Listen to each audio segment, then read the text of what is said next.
Well behind early on in the game. Did you always feel that there was a chance that you were going to get back in it? Did you feel you did enough to get back into the game? Yeah, I do have that feeling, but the reality is that when you play it against the best team in Europe, when the moment that you give them something, you're going to make the game so difficult for you. And to start the way we did, considering the goal and the way we did it, you have to be exceptional the rest of the game, and you have to nail it in every single department. And we didn't do it. We have some really good moments. We have moments where we really match them up and we make it really tough for them. But the reality is when we break them and when we find the open spaces to attack them and get into some really good situations, which is really difficult to do against them, we lack the final pass and the quality there to score 2 or 3 goals.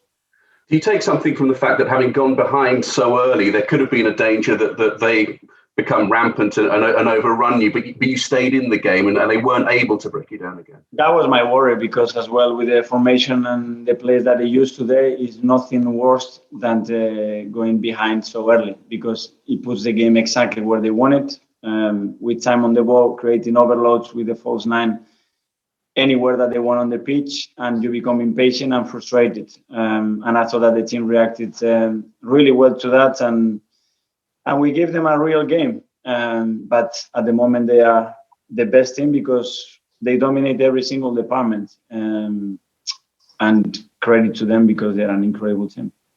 Thank you. Thank you. Amy Lawrence. Hi, Mikel. I was just wondering about, in a few of the recent games against Benfica and against City also, there's quite a high line with space to exploit in behind.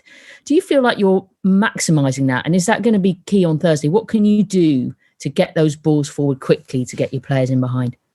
Well, I think we did it and we got into some great position. But after we have to finish the actions better than what we did today.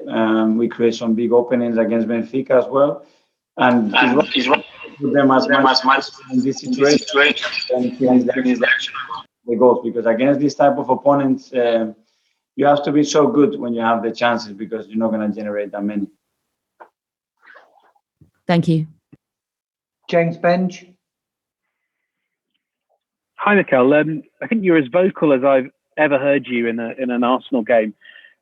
Why did you feel that was necessary, that you had to be so loud and relay so many instructions to your players? Because every movement, every detail, every position is key. The moment you don't get it, like we didn't in the first 10 minutes, they're going to explode it straight away. And they're going to make you look a poor team.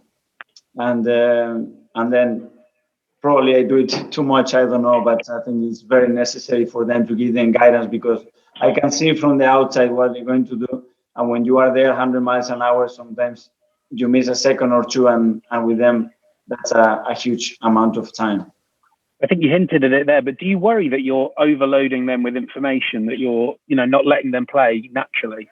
No, I don't think that's the case. It's a conversation that we have with them all the time about what we do, and the moment I feel that's the case, then I will stop it.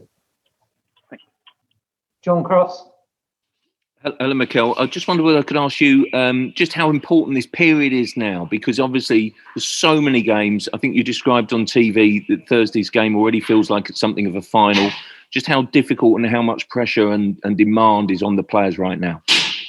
It's the schedule that we have. It's really demanding. We have no time to recover, very little time to prepare a game. For example, against City, we could not prepare the game on the field because we didn't have enough time, but we have to get used to it. And we have an extra day now for Thursday, then we have to go to Leicester. But the players are, how they train. They want to be as best as they can and prepare the best possible way for every single match, and these are what they're doing. Can I ask you about what happened with Rob Holding? Did you implore the concussion substitute? Is that how it works? And frankly, have you established yet whether he was concussed? Well, obviously that's a call that has to be given by the doctor, and that's the communication we go with him. So then we decided to make the concussion sub. You think he was at the time? Yeah, that's what they told me. So if that's the case, obviously he will miss a few days, I think. Well, okay. Thank you. Thanks. James Ollie. Hi, Mikel. Just following on from John's question, really.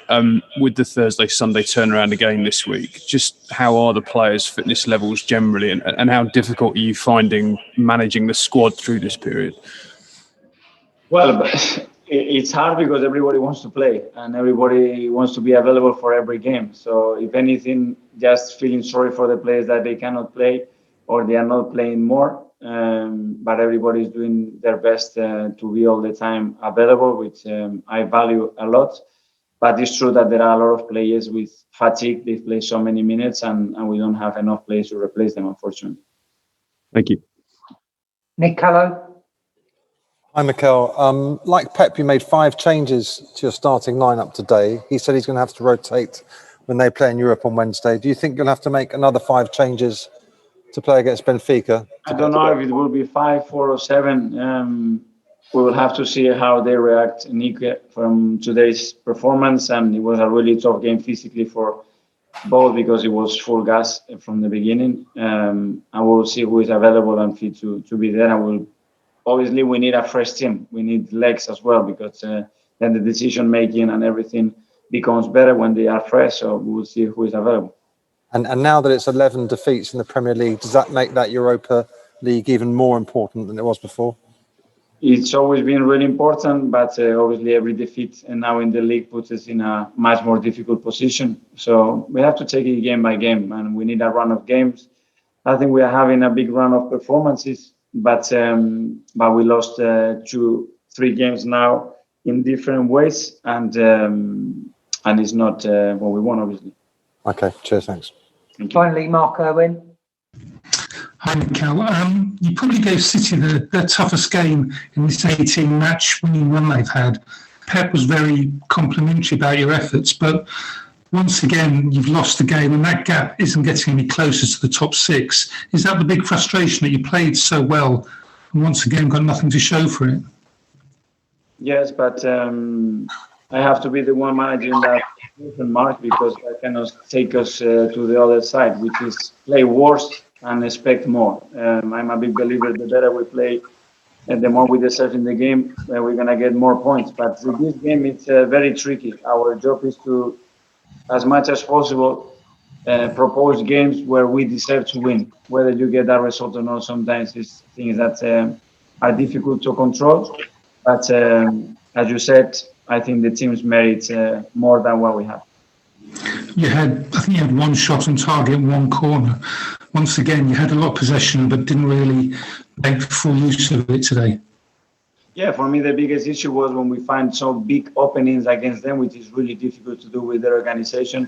I think we did that many, many times today. The final pass and the final product wasn't good enough. So obviously you don't hit the target. But the attacking threat that you create is not only with the shot that you create, is the situation you are able to create, but that's what it leads to results. After, as you said, then you have to hit the target many more times in order to have a better chance to win the game. Thank you. Thanks all. Thank you.